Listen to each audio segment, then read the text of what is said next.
우리 옆에 계신 분들과 이렇게 인사 나눠볼까요? 당신이 있어서 참 감사합니다. 네, 여러분이 계셔서 참 감사합니다. 우리 한 번 더 이렇게 인사해봤으면 좋겠어요. 당신이 있어서 우리가 교회입니다. 네. 아멘이십니까? 네, 오늘은 우리가 창립 124주년이 되는 주일입니다. 참 의미 있고 뜻깊은 주일인 것 같습니다. 이 120년이 넘는 긴 역사 속에 저도 한 10년 정도 이렇게 함께 사역할 수 있다는 것이 저에게도 얼마나 감사하고 또 자랑스러운 일인지 모르겠습니다. 얼마 전에 우리 교회학교 아이들하고 담임 목사님 준비하신 그 역사 시리즈 그 영상을 촬영하기 위해서 양화진을 참 오랜만에 갔어요.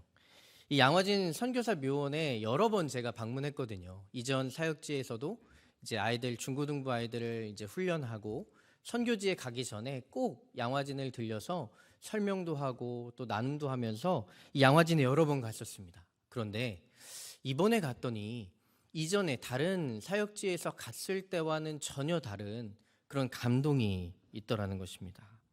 안내하시는 분도요, 저희가 종교교회에서 왔다니까 와, 종교교회에서 오셨어요? 이렇게 맞아주시는 겁니다.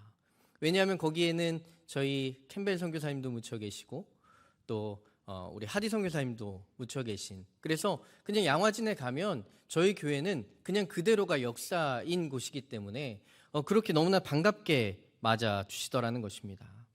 그래서 무언가 그 안내자의 설명을 듣는데 굉장히 특별한 느낌을 경험할 수 있었습니다. 여러분 한번 꼭 시간을 내셔서 우리 교회에서도 함께 가지만 여러분이 시간 되신다면 양화진 묘원에 지나가시더라도 잠깐 들리셔서 방문해 보시면 참 특별한 느낌을 경험하실 것입니다. 우리는 지난 사순절 담임 목사님을 통해서 우리 교회 역사 이야기를 들을 수 있었습니다. 참 자랑스러웠죠. 하나님께서는 우리 교회를 세우셨고 또 수많은 하나님의 사람들을 부르셨습니다. 그리고 그 수많은 믿음의 사람들을 통해서 오늘 이 자리에 저와 여러분들이 있게 하셨다라는 사실입니다. 하나님께서 그 놀라운 일을 행하셨기 때문에 저와 여러분들이 오늘 이 자리에 있는 줄로 믿습니다. 우리 교회 수많은 믿음의 사람들 중에서는요, 우리가 이름을 알고 있는 분들도 있습니다. 그런데 우리가 이름을 알지 못하는 그런 분들도 너무나 많이 있죠. 이름을 알거나 이름을 알지 못하거나 사실 그것은 중요한 일이 아닙니다.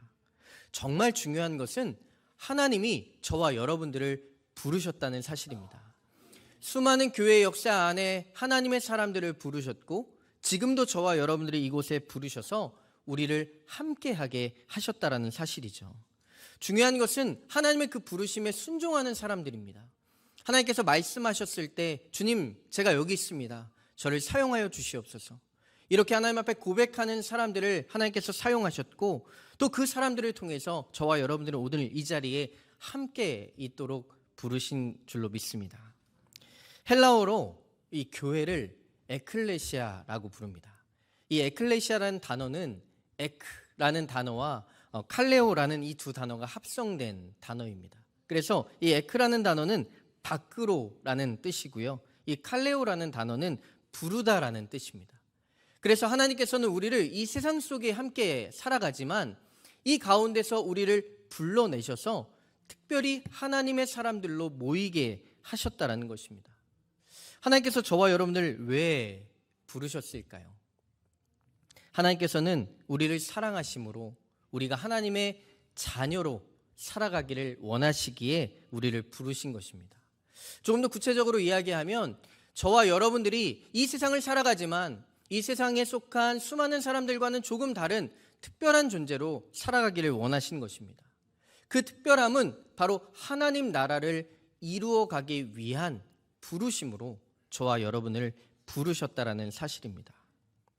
그런데 여기서 한 가지 아주 중요한 우리가 기억해야 할 것이 있는데요. 그것은 무엇이냐면 저와 여러분들이 하나님께서 부를 만한 존재냐 하는 것입니다. 여러분 어떻게 생각하시나요? 저와 여러분은 하나님께서 우리를 부르시기에 좀 괜찮고 하나님께서 우리를 부르시기에 좀 부를만 하기에 부르셨다라고 생각하십니까? 여러분 그렇지 않습니다. 하나님께서 저와 여러분을 부르신 것은 죽을 수밖에 없었던 저희들, 또 부를 만한 존재가 되지 못했던 그런 연약한 자들을 하나님께서 부르신 줄로 믿습니다. 우리가 이것을 기억해야 하는 것이죠. 이것이 바로 은혜입니다. 부르심을 받을 만하지 못한데 하나님께서 그러한 연약한 자를 불러주셨다라는 사실입니다. 이 고백이 우리 안에 있지 않으면 우리의 믿음의 고백, 우리의 믿음의 삶이 끊임없이 변질될 수 있다는 것을 우리는 기억해야 하는 것입니다. 이것이 바로 은혜의 고백입니다. 우리가 예수님을 따라가고 예수님을 믿지만 은혜의 고백 없이 그저 종교생활, 또 그저 습관처럼 하나님을 섬기는 그러한 모습으로 살아갈 수 있다는 사실이죠. 여러분, 그렇기에 우리가 하나님의 은혜, 저와 여러분의 삶에서 하나님의 은혜를 빼버린다면 저와 여러분은 아무것도 아닙니다. 우리 안에 하나님의 은혜가 있기에 저와 여러분은 하나님의 자녀가 되었고요, 저와 여러분의 삶 가운데 하나님의 은혜가 있기에 우리는 하나님의 백성으로서 살아갈 수 있게 된 것입니다. 그렇기에 하나님의 부르심을 받은 이 교회라는 공동체는 철저히 하나님 중심의 공동체가 되어야 합니다. 하나님 없이는 우리는 아무것도 아니기 때문입니다. 그래서 교회가 세상의 수많은 다른 모임과 분명히 다른 점이 있다면 우리가 하나님 없이 모였을 때 우리는 아무것도 아니라는 것입니다. nothing이라는 것이죠. 그래서 수많은 사람, 아무리 많은 사람이 이곳에 모였다 할지라도 하나님을 향한 고백이 없다면 그곳은 교회일 수 없습니다. 하나님의 마음에는 관심이 없고 자신의 욕심과 생각으로 가득 채워져 있다면 그것은 교회일 수 없죠. 그렇기에 우리는 이렇게 예배로 모였을 때뿐만이 아니라 여러분들이 속회로 모였을 때, 두세 분이 함께 모였을 때에도 저와 여러분들이 교회로 모였다면 그 안에는 하나님에 대한 분명한 고백이 있어야 하는 줄로 믿습니다. 하나님 없이 그저 우리의 기쁜 대로, 누군가 우리의 마음에 있는 욕심과 불평과 원망대로 모여 있다면 그 자리에 하나님이 없다면 어찌 교회일 수 있겠습니까? 우리를 왜 모이게 하셨는지, 우리가 함께 모여 무엇을 하길 원하시는지, 우리가 작은 속회 모임에서부터 선교회 모임, 또 장로님들의 모임, 또 목회자들의 모임, 우리가 교회로 모였을 때는 우리의 관심의 중심에 하나님께서 왜 우리를 모이게 하셨을까? 하나님께서 우리를 통해 어떤 일들을 하기 원하시는가? 우리는 끊임없이 이것을 질문하고 또 이것을 기도하고 또 이것을 찾아가야 하는 줄로 믿습니다. 호세아 6장 3절의 말씀은 우리에게 이렇게 말씀하고 있습니다. 우리 함께 한 목소리로 읽어볼까요? 함께 있습니다. 시작. 그러므로 우리가 여호와를 알자. 힘써 여호와를 알자. 그의 나타나심은 새벽빛같이 어김없나니 비와 같이 땅을 적시는 늦은 비와 같이 우리에게 임하시리라 하니라. 아멘. 여러분, 한 가지 하나님께서 우리 가운데 분명히 이 말씀을 통해 약속하시고 계신 것이 있는데요, 우리가 하나님을 더 깊이 알면 알아갈수록 하나님의 놀라운 임재를 경험하게 될 것이라고 우리에게 약속하십니다. 우리가 하나님을 더욱더 깊이 알아가고자 할 때 하나님 우리 가운데 분명하게 임재하실 것이라고 약속하십니다. 그것도 이른 비와 같이 늦은 비와 같이 항상 성실하게 하나님 우리 가운데 함께 하시겠다고 말씀하십니다. 사랑하는 여러분, 저와 여러분들이 2명이 모이든 3명이 모이든 우리가 이 교회 공동체를 통해서 모였을 때 우리가 정말 힘써야 할 것, 하나님을 알기 위해 애쓰는 우리 종교교회 모든 성도들이 되시기를 주님의 이름으로 축복합니다. 그러나 여기에 우리가 하나님을 아는 것, 정말 하나님의 임재를 경험하지 못하도록 방해하는 존재가 있습니다. 바로 사단이죠. 우리가 하나님과 더 깊이 알아가도록, 하나님의 임재를 경험하지 못하도록 우리의 마음을 빼앗아 가려고 합니다. 왜냐하면 우리가 하나님의 더 깊은 임재 가운데 거할수록 우리가 다른 것들을 보지 않고 오직 하나님만 바라보기 때문입니다. 그래서 욕심과 쾌락에 관한 수많은 유혹거리로 우리의 관심을 돌리려 하죠. 오늘날 우리의 호기심을 자극하는 것들이 얼마나 많습니까? 이것을 알면, 또 저것을 가지면, 또 이것을 이루면. 하지만 어떤 지식이나 소유도 하나님의 자녀라는 우리의 신분보다 우리를 더 존귀하게 만들 수 있는 것은 없다라는 사실을 분명히 기억해야 합니다. 오늘 우리가 함께 읽은 여호수아 24장의 말씀도 이것을 우리에게 말씀하고 있는 것입니다. 오늘 말씀의 공간적인 무대는 가나안 땅입니다. 이제 여호수아 24장은 여호수아가 이스라엘 백성과 이 가나안 땅에 들어가서 그 땅에 정착하면서 마지막 설교를 하고 있는 장면입니다. 오늘 이 말씀의 무대는 세겜이라는 땅이었는데요. 이스라엘 백성은 광야에서 40년간의 시간을 보냈습니다. 그리고 드디어 가나안 땅에 도착했죠. 그런데 한 가지 물음이 있습니다. 그렇다면 이제 광야 40년을 보낸 이스라엘 백성들이 과연 가나안 땅에 들어가기에 이제는 준비되었고 이제는 충분했는가라는 질문입니다. 여러분, 그렇지 않았습니다. 이스라엘 백성은 가나안 땅에 들어가기에 충분하지 않았습니다. 이미 광야의 40년을 지나면서 그들이 완전히 훈련되고 이제는 하나님의 백성 되었다라고 말할 수 있는 상태가 아니었습니다. 여전히 부족하고 여전히 연약한 상태였죠. 하지만 하나님께서는 이스라엘을 이 가나안 땅에 들어가게 하셨습니다. 왜 그러셨을까요? 하나님이 약속하셨기 때문입니다. 여러분, 우리가 잊지 말아야 될 것이 있습니다. 우리가 충분하기에 하나님 나라에 들어갈 수 있는 것이 아닙니다. 우리가 충분하기에 하나님 백성 될 수 있는 것이 아닙니다. 우리가 충분하기에 교회가 될 수 있는 것이 아니죠.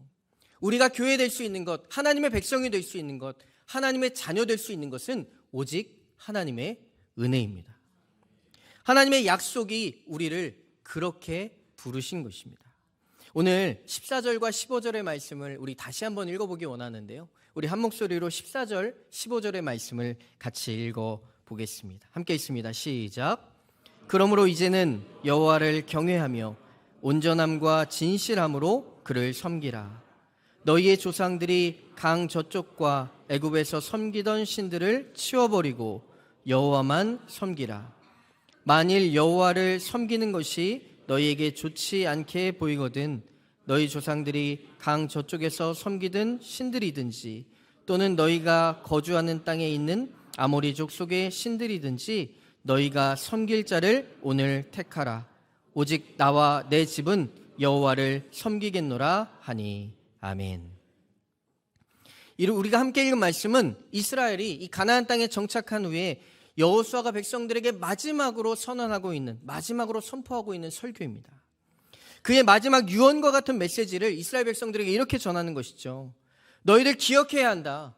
지금 우리가 이렇게 함께 모일 수 있는 것, 우리가 이 가나안 땅에 들어온 것은 너희가 잘나서나 너희가 괜찮아서가 아니다. 오직 하나님의 은혜다라고 선포하는 것입니다. 그러니 이제는 너희는 한눈 팔지 말고 하나님만 바라보라고 선포하는 것입니다. 이스라엘은 지금 이 가나안 땅에 도취되어 있었던 것 같습니다. 그래서 가나안 땅을 주신 하나님을 바라보고 있었던 것이 아니라 자신들의 눈에 보였던 수많은 그것들을 바라보며 마음을 빼앗기고 있었던 것으로 보입니다. 그런 이스라엘 향해서 여호수아는 강하고 분명하게 선포하는 것이죠. 너희가 여호와만을 섬겨야 한다. 저마다 간절함이 있을 때는 우리는 하나님을 찾습니다. 하지만 우리에게 간절함이 사라지게 되면 어떻습니까? 우리의 마음은 너무나 쉽게 한눈을 팔기 시작합니다. 스스로 도취되기도 하고요. 교만하여지고 또 자만하기도 합니다. 그래서 너무나 쉽게 넘어지는 것이 저와 여러분들의 모습이죠. 그런 이스라엘을 바라보며 여호수아는 경계하는 메시지를 전합니다. 우리가 가나안에 들어왔지만, 우리가 비록 이곳에 있지만 너희가 하나님이 없으면, 우리 가운데 하나님이 계시지 않으면 우리는 아무것도 아니라는 것입니다. 사랑하는 여러분, 우리는 기억해야 합니다. 우리가 지난 124년의 역사를 지나왔지만 지금 이 자리에 여전히 우리와 함께 하시는 그 하나님의 은혜가 없다면 저와 여러분들의 이 모임은 아무것도 아닙니다. 그렇게 우리는 날마다의 삶 속에 우리가 모일 때마다, 우리가 작은 모임으로 모일 때마다, 우리가 이 예배로 모일 때마다 우리에게 고백해야 할 것이 있다면 모든 것이 하나님의 은혜라는 사실을 고백해야 하는 줄로 믿습니다. 오늘 말씀은 여호수아가 이스라엘 백성들에게 이렇게 선포하고 있습니다. 너희가 온전함과 진실함으로 하나님만을 섬겨야 한다라고 권면하죠. 세번역 성경의 말씀에 보면 이 온전함과 진실함이 성실함과 진실함으로 라고 번역되어 있습니다. 왜 우리가 하나님을 섬기는데 성실함과 진실함으로 섬겨야 할까요? 하나님께서 이 성실함과 진실함, 이 두 가지를 하나님의 성품으로 우리를 사랑하시는 방법으로 사용하셨기 때문입니다.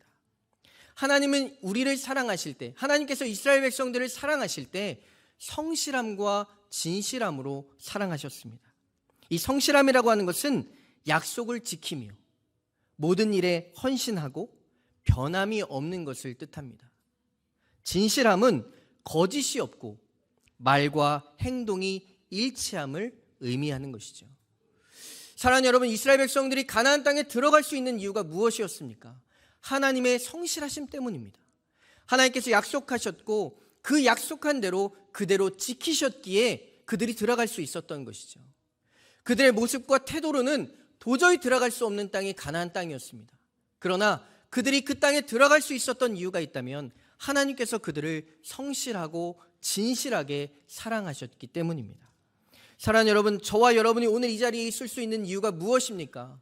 하나님께서 저와 여러분들을 성실하고 진실하게 사랑하셨기 때문인 줄로 믿습니다. 그렇기에 우리가 하나님의 은혜를 잃어버리게 되면요, 우리의 모습 속에 두 가지가 사라지게 되는데 바로 이 성실함과 진실함이라는 사실입니다. 여러분의 모습을 한번 잘 돌아보시기를 바랍니다. 우리의 삶 가운데 하나님의 은혜가 사라져 버릴 때, 하나님과 관계가 끊어지기 시작할 때, 우리의 마음에 수많은 영적인 어두움이 찾아올 때 여러분의 모습은 어떠한지요? 우리의 성실함과 진실함을 잃어버리게 된다는 사실입니다. 광야의 시간은 어쩌면 이스라엘 백성들에게 하나님이 어떤 분이신지를 가르쳐 주시는 시간이었는지 모르겠습니다. 그런데 가나안 땅에 도착한 백성들이 이제는 안도함으로 하나님의 은혜 없이도 우리가 살아갈 수 있구나라고 착각하고 있는지도 모르겠습니다. 그런 이스라엘 백성들에게 여호수아는 이렇게 호통치듯 이야기하는 것이죠. 너희 조상들이 강 저쪽과 애굽에서 섬기던 신들을 치워버리라. 사랑하는 여러분, 우리의 마음속에 정말 치워버려야 될 것이 있지는 않으십니까? 우리가 하나님의 은혜 없이 하나님 내 삶 가운데 내 힘과 내 능력으로 살아갈 수 있다라고 생각하는 우리의 교만과 우리의 자만과 우리의 안주함을 하나님께서는 우리 가운데 분명히 치워버리라고 말씀하신다는 사실입니다.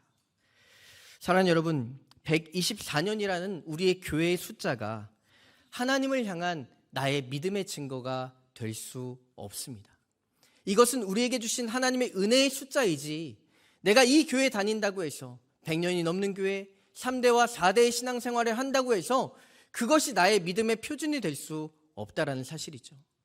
오늘 우리에게 주시는 하나님의 은혜가 반드시 있어야 합니다. 저와 여러분의 삶 가운데 고백되어지는 날마다 새로운 하나님의 은혜가 있어야 한다는 것입니다.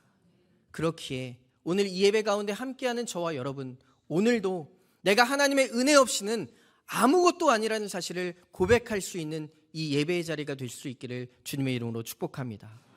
우리 마지막으로 이 15절 말씀을 다시 한번 읽으면서 오늘 말씀을 정리하고자 합니다. 우리 15절 말씀 다시 한번 읽어보겠습니다. 함께 있습니다. 시작. 너희에게 좋지 않게 보이거든 너희 조상들이 강 저쪽에 섬기던 신들이 또는 너희가 거주하는 땅에 있는 아모리족 속의 신들이든지 너희가 섬길 자를 오늘 택하라.